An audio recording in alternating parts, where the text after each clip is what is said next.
In today's video, I'm going to teach you how to change language in NotebookLM.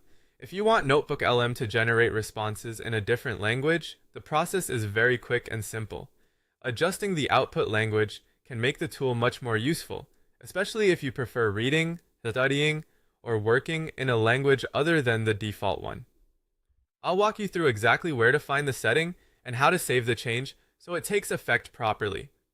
To begin, go to NotebookLM in your web browser.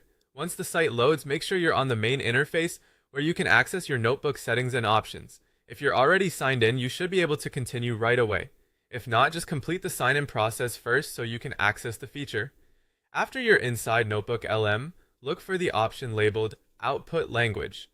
This is the setting that controls the language NotebookLM uses when generating its responses. Depending on your screen size or layout, you may need to look carefully through the visible settings area, but it should be clearly labeled. Click on Output Language to open the available language options. When the language menu appears, select your preferred language output. Choose the language you want NotebookLM to use going forward. This is an important step because it affects how the generated content will be presented to you. If you work across multiple languages, take a moment to confirm that you're selecting the exact one you want, since some languages may have regional variations or similar names. Once you've chosen the correct language, click Save. This confirms your selection and applies the updated output language setting. If you skip saving, the change may not be applied, so make sure this final step is completed before leaving the menu.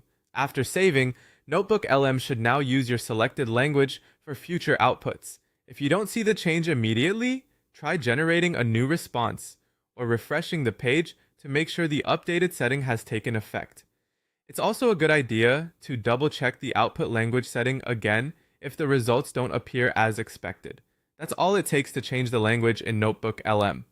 It's a small setting, but it can make a big difference in how comfortable and efficient the experience feels. Thanks for watching, and I'll see you in the next video.